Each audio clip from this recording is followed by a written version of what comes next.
How do I put this eloquently? It's freaking game day, baby. New York Jets, Carolina Panthers. We're going to give you guys a full game day preview right here on the show with a very special guest. Let's get into it, baby. Woo.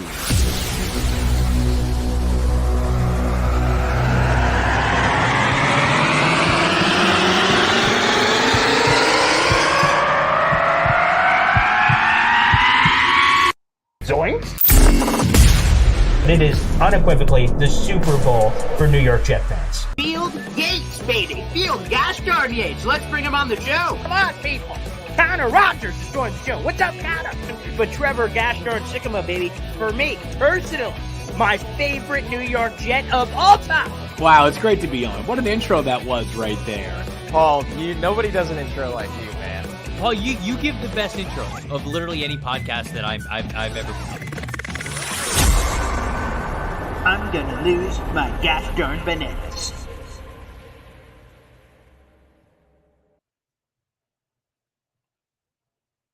Freaking game day, baby. Let me throw this up immediately on the big screen. Our good folks over at Heavy on Sports, which of course is, the pulse, the bloodline for this very show. It's game day. Aaron Rodgers will not be playing, but that Bryce Young kid will be the number 1 overall pick. 4 o'clock. This will be on NFL Network, of course, for the debut of the number 1 overall pick. I don't care what the reason is. Show me Jets football, baby. I'm all in. Beautiful stuff there. So it is game day. Thanks, everybody, for joining us here on Boy Green Daily, a daily video talk show talking all things, well, New York Jets live every day at 7:30 here on the East Coast. And it's time to bring that West Coast love. A guy that we've all followed on Twitter, and more people need to, okay? We all need to. Your mom, your grandma, your cousin's nephew. We need to all jump on this train, quite frankly. It is Cali freaking Jets. This is the first time I've ever seen him in my life because I've just seen that logo that you're going to see a little behind this screen there, but we also have it on the thumbnail. Cali Jets joining us on the show from Aaron Rodgers' Darkness Retreat live. How are you, Cali? I'm great. I don't even need coffee this morning. That intro was phenomenal. I saw the intro video before this, and I'm fired up, bro. Thank you for having me. Of course. And again, I just want to make it clear, Cali, it is 4:30 where you are. Is that correct?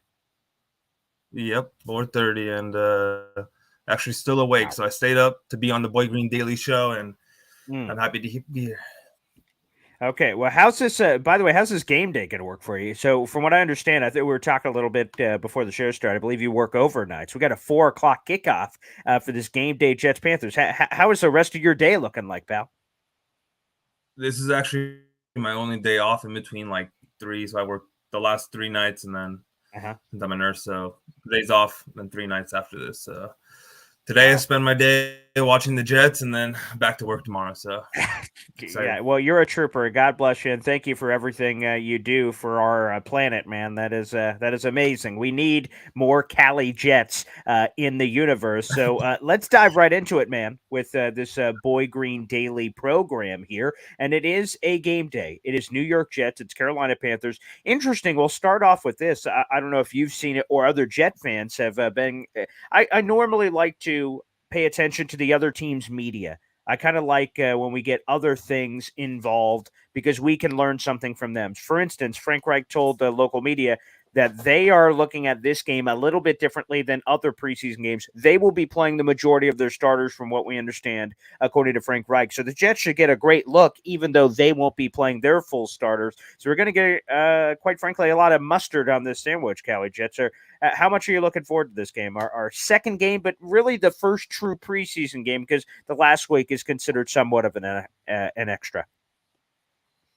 No, it's exciting, especially I think we probably will get our starters a little more in there than last game, and then get a chance to look at Bryce Young and obviously a QB that's mobile, can throw it in the pocket, and I'm most excited to see their D-line versus our O-line, kind of who we threw out there and how that's looking, because obviously that's our big story, the offensive line. So that's kind of the story I'm looking at. Yeah, one in particular. I saw it in camp. The Panthers tweeted it out. I was trying to find the video from the Jets side of things. I'm sure they burned the footage. I would have as well. Was Brian Burns giving Makai Becton the gosh darn business. That freaking spin move. I was just like, oh, If they were making an announcement for me, like if I was in there, it was jockstrap aisle 4. I mean, oh my God. Wow. It didn't look like Becton was, I don't know if he wasn't trying, but he kind of knew he was going to get beat. But Burns did have like a 3-yard kind of head start there. I don't know if that's just, that's how that drill is, but he had no chance there. So, I mean, that's just that's a good highlight for Panthers fans there. Yeah. Yeah, I'll be honest. It's not ideal. For those who don't know, the Jets were allowed to film the individual drills. They were not allowed to, tape the team stuff. That's against the NFL rules, and both for fans as well. They weren't in attendance They were in attendance for some of that portion of it. But yeah, so it's really hard on offensive linemen. They're on an island. That's not how it really works in the real world. But they're one-on-one, and the pass rushers could go anywhere in his bag as you're an offensive lineman, just like get into your stance. I'm going to throw one of these out there. Like Brian Burns, again, he's a freak. He would make, superstar offensive tackles look silly. So the fact that he made Makai Becton look silly, I saw it going viral on Panthers social. I will say, though, on another respect, not in the same light that Brian Burns did, but the Jets have this like almost 24/7 footage of some of the trenches. So like, every time they do that for practice, I pull out the notebook and I'm just like studying those plays and see if something stands out. And Michael Clemens gave one of their offensive tackles a business. So I said, Panthers fans, make sure you're seeing this one, pal. Michael Clemens. He's a guy I'm watching out for, too. There's a lot of these young cats. Obviously, Zach Wilson's going to get a second straight start. He's in there. We'll go to Zach Wilson. Let's go to him. There's only 2 quarterbacks on this roster. God rest his soul, Chris Drevler. He's not dead. And technically, his body has returned to the team. Playing for the New York Jets. They only have 2 quarterbacks on the roster, Zach Wilson and Tim Boyle, that will be playing in this game. Aaron Rodgers not playing. I imagine it's going to be a half and half situation, but Saleh is not willing to commit to that. That's what I'm hoping for, so we can see some of that today. Fingers crossed. Absolutely, yeah. I mean, hopefully, because we got 1 quarter last week, and he had that one nice throw to Malik Taylor. I kind of want to see some more basic stuff. Obviously, we've seen him having trouble with like easy bubble screens, dump offs, just traditional things where if we need to use him for a game or two, I mean, hopefully as a spot starter, we can get a look at what he does in that little 10 to 20 yard span right there. No, that's very fair. I'd love to see that as well. We'll see. So last week, I think I counted up all the plays. Zach Wilson played basically what was equivalent to the first quarter. 3 drives. 11 plays in total, not counting like field goal attempts and things of that nature. So about 11 plays. So I do want to see a little bit of a bump in that because, again, in a perfect world, Zach Wilson isn't playing when we get to the regular season. So this is his season right now to kind of take a gamble. And again, with all due respect, Tim Boyle, you don't really, whatever the word is, rev the engine, so to say. Okay, Tim, just do your thing, man. But I really want to see this Zach Wilson kid, see what he has. Another one, of course, Makai Becton. He ended up going only 7 or 8 snaps, depending on if you count some of the field goal stuff that he kind of came back on the field for. So Robert Saleh almost challenged him earlier this week at the press conference saying, hey, I just want him to push it a little bit more to whatever his more is to see him on the field. Because right now he's not legitimately in the starting competition. He's not getting any reps with the ones. But if he's able to make it through practice and games and things of that nature of really getting a lot of action in, he'll have an opportunity to suddenly jump back into that competition. But time is of the essence. We're recording this live, obviously, on August 12th on a Saturday. The season is a month from yesterday. That's the season opener against the Buffalo Bills on Monday Night Football. We're running out of time, but I'm excited for Makai Becton. Again, against this Panthers defensive line, which is pretty good. Yeah, I mean, he's going to have Micah Parsons and DeMarcus Lawrence for 50 snaps, and if he's starting in week 2. So, like, we got to see more reps out of him. And if he's able to take right tackle, like, I'd like to see him at right tackle at least a little bit. I know it's kind of like a stubborn thing for him. He wants to stay at left tackle, but we don't really have anything going at right tackle. Max Mitchell, hopefully, I mean, maybe see a step there. I know he had a better week practicing, but I'd like to see Becton, take some snaps at right tackle as well. Yeah, that has been kind of weird because Makai Becton last year, for those who don't remember, it was floating in our June timeframe. We're like, oh, is he going to play left, right? What's going to happen? We don't know.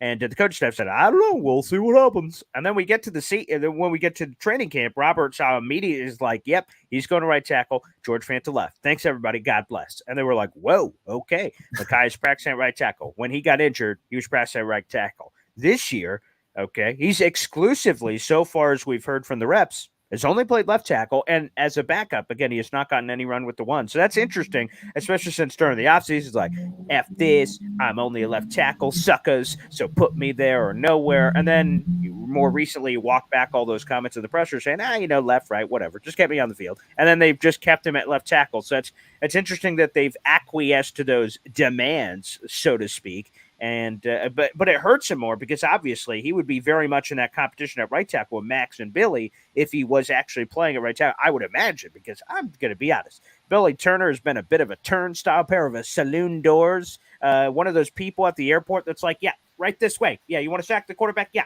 this way. Yeah, over here. Yeah, don't love it. And then I love Max, but, there's a limited ceiling there, athletically speaking. So I'd love to see Makai get in there. I'm not sure, again, with timing, if we're going to get to. So that's somewhat disappointing.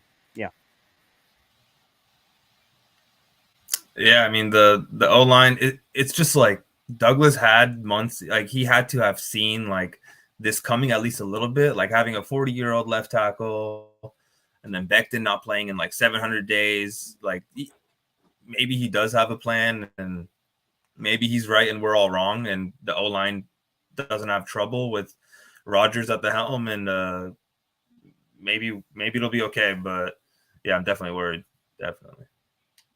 Yeah, let's give a shout out to Snowball, who will be at the game. Made a trip to North Carolina, baby. Absolutely love it. We'll be talking on the show with Richie tomorrow, who is also, I believe, at the game because he's been doing some reports on the joint practice. So we'll have Jets Media on the show tomorrow to recap all of this fun jazz. He must be staying extra, or however that's working with the schedule to hop on tomorrow morning with Boy Green Daily. You mentioned that Joe Douglas must have known about this for a while from an offensive line perspective. There's a lot of trade stuff floating around. We have it everywhere we're streaming, which again is Facebook, YouTube, Twitter. Make sure you show Cali Jets love on Twitter. Hit that follow button, baby. We're streaming live there as well. There is an article attached wherever we're watching, and that is the case every day. It's called our Boy Green Daily article. And in it, we have a couple of quick reads. It's like 2 minutes. And one of them is our Jets flight itinerary. I grabbed some interesting articles from around the web on all things Jets. And there's a lot of Jets trade stuff floating around. Mike Evans trade from ESPN. They said they'd like to see that in the preseason. Obviously, David Bakhtiari, the Packer stuff, Zach Martin, Cowboy stuff we've heard. So there's a lot of those trades. Is there one that you're honing in on, Callie, that you'd like to see? There's a lot of sexy stuff out there right now. Hey, Aaron Rodgers gave back a lot of money. They got a lot of moolah to make something happen. I mean, those are a couple sexy ones. Is there one even we're not talking about? Yeah, that Zach Martin one would be amazing. I don't know why. I mean, he might be the best player in football besides Patrick Mahomes. So I don't think the Cowboys would trade him, as their, NFC is weak and there's only 3-4 teams contending over there. So don't think they would trade him. But I mean, that's a no-brainer right there. If you can throw like a package with, Bryce Huff and a couple second and a fourth or something and get him, that would be my go-to. Mike Evans, I think that's probably more like a trade deadline move. If like the Bucks are 2-6 and he's in a contract year, maybe get him for like day 2 picks. Other than that, I don't think teams are really, I don't know. Maybe I'm wrong. And Douglas is out there making calls we're top 6, I think, in cap space. So we got the money to make it happen. And I don't know. We'll see what happens. No, I actually think, again, Callie, you just bring this temperature of like, I'm like wild, yelling, screaming, throwing my hands around like a wacky waving inflatable arm flailing tube man at your local used car lot. I'm kind of crazy. You're just like, hey, Paul, whoa, here's the deal, man. Here's the package. Here's this. And you make a lot of sense. If a Zach Martin thing was to happen, Bryce Huff is this player that they like, but they don't like. I mean, the playing time and things of that nature, the preseason game, all that speaks into it, despite what they say. So you have Bryce Huff, you have potentially the picks. That could be interesting. And to your point, Jeremy Fowler said, he agrees with Cali Jets. He might as well have said that, because when I had him on the show a week ago, 2 weeks ago, I brought up the Mike Evans thing, and he's kind of like, I don't know, man. Like, maybe the Bucks are sliding and they do something. But he was just at Bucks training camp, and Mike Evans apparently told him that he wants to retire in Tampa Bay. He's been there forever. He wants to stay there, and I'm sure he does. But, I don't know if Larry Fitzgerald regrets the end of the Arizona train where it was coming down crashing, and he's just like, I'm going down with the ship. I mean, I will salute you as the boat's going down, but come on, man. Like, he got a Super Bowl out of it, so I'm not saying it was complete crap, but, like, come on, man. Like, make the most of this journey. Mike Evans, Aaron Rodgers could be kind of sexy. But, of course, the one that I'm leaning on is exactly what you said. For those who don't know, because maybe some people don't, me and Callie, we're assuming it because of who Zach Martin is. But for those who don't know, Zach Martin is the best guard in football. Quite frankly, he may be one of the best players in the NFL, to Callie's point, and he may be one of the best guards of all time. The analytics, the Pro Bowls, the All-Pro, like all of it. Just look at the numbers. And luckily, I get to see it all the time because my dad's a diehard Cowboys fan, so I'm watching a ton of Cowboys games. Zach Martin is a freaking freak. I love Zach Martin. And, of course, that would unlock, we talked about it on the show yesterday with Ty Butler of ESPN 98.7, that if you got a Zach Martin, you could kick ABT to tackle it and shoot. They may even kick him to tackle regardless of the situation because of how it sets up. So it will be fascinating to watch. Robert Saleh did leave that door open. Let me throw up the poll of the day, and I'll get your thoughts on it here, Callie.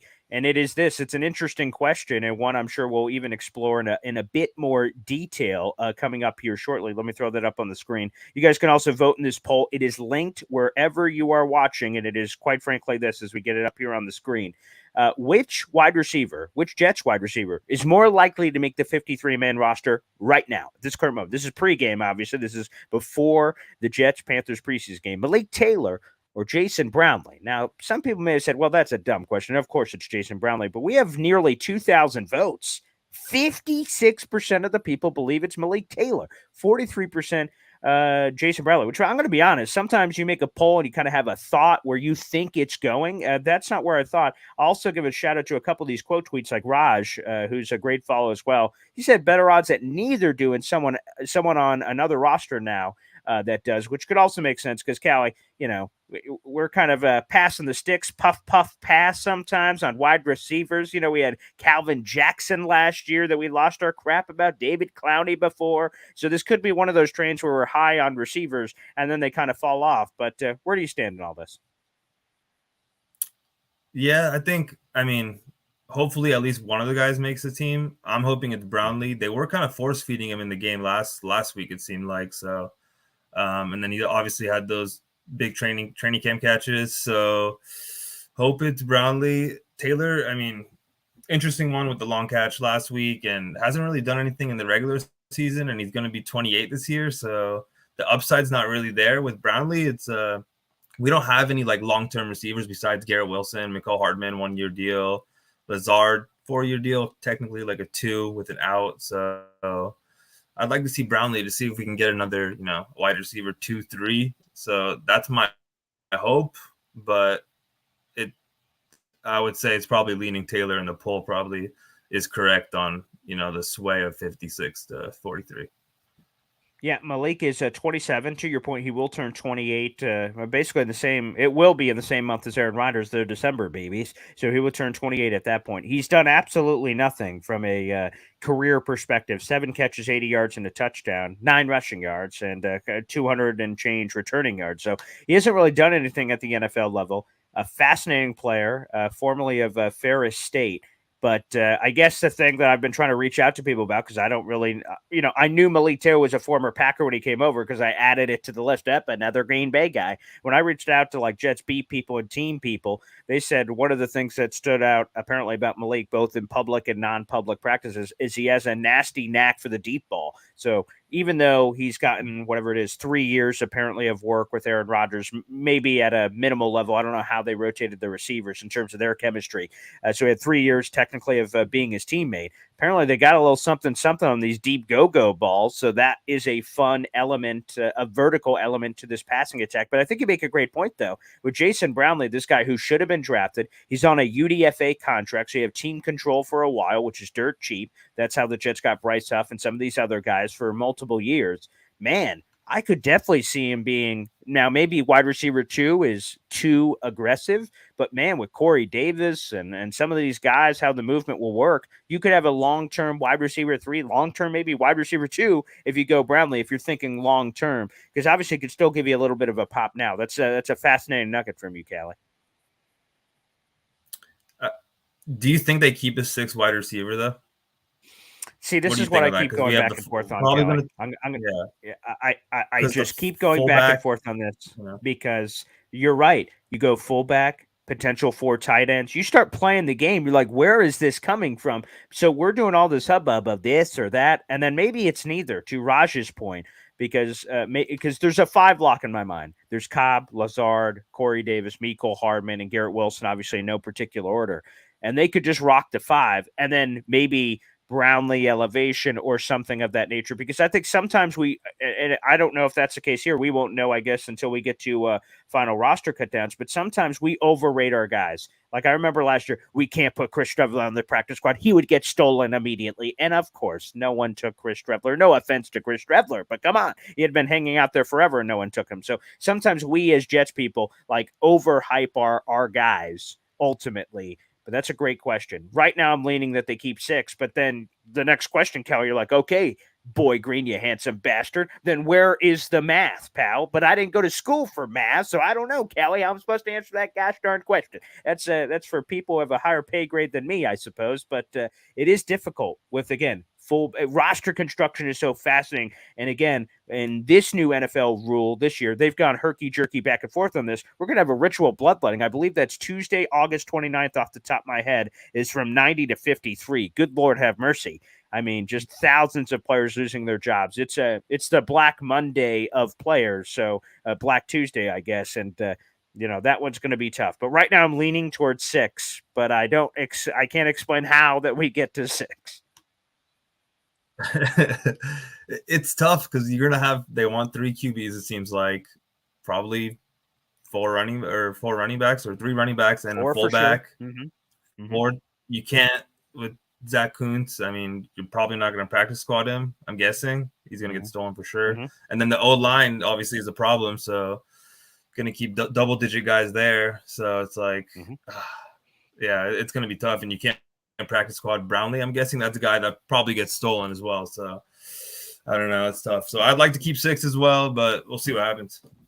Yeah, it'll be a tough game. Callie, before we get you out of here, again, these shows are quick. They're only 20 minutes in length, so thanks, everybody, for getting up with us every single morning and watching this video show. By the way, it is also available. I want to give a quick shout-out. It's also available wherever you listen to your podcast, and we've changed the name and rebranded everything. It is Boy Green Daily there as well to make it super easy to find. So wherever you find your podcast, I've been doing a Jets podcast for over a decade, so we've just switched it over to this because this has been so wildly successful, so we appreciate it. Wherever you listen to your podcast, you guys could get this shortly after these episodes are done. We upload the audio right to Spreaker again. Just search for Boy Green Daily to find your fix. Callie, I hear you're about to join us in the podcast game. Here, I'm about to get some competition. That's what I just brought in here. Competition to the show. Someone who's going to bring some chutzpah to the program. Callie, what can you tell us about that coming out in the future? Feel free to plead the fifth as you were, but I want to give you that opportunity before we get you out of here. Yeah, absolutely. Yeah. So me and you guys probably know Benny and the Jets are hopefully going to start something up in the next couple weeks before season and be on YouTube and try to do some spaces as well. Get some in-season therapy before games, after games. So keep an eye out for that. And we'll definitely have Boy Green on as one of the early guests. And we have a list of other people we'll have on. So definitely look forward to that and having you on that as well. Well, first off, you have great taste, obviously. I mean, anyone who puts me on their list, they have phenomenal taste. I could say that right from the get-go. We're very much looking forward to the show. So give us the deeds. Not now, when you guys hammer all this out. We had Benny on this Boy Green Daily show a week or two ago, which was phenomenal. So when you guys get all that set up, we'll give you proper love and introduce you properly to the YouTube and Jets content creator community. There's always room for another. Toot, toot. Hop on the train, baby. It's a great season to jump on, and you guys are great. So it'll be great to have another flavor involved in this. So I always say this. We have plenty of room for fellow Jet fans support Jet fans, Jet content creators support Jets content creators. It's a family to me. I don't look at it as competition. We all love each other, and I love bringing other things to the fans. So this is amazing. So looking forward to it, Callie. First time ever having you on the show. First time ever seeing your face, and I'm going to be honest. I love it. You know what? Because I could have easily said, you know what, Callie, just go immediately behind that green logo, pal. We don't want to see your face anymore. You got the perfect face for it. I didn't say that. No, sir. No, I did not. So, Callie, thanks for joining us, pal. We appreciate it. Thank you, Paul. Appreciate you guys. All right, there he is. Callie Jets joining us here on Boy Green Daily. Game Day will have more content here on the Boy Green channel, so stay tuned for that. But we'll also see you tomorrow morning, bright and early at 7:30 to recap it all. Thanks, everybody. God bless.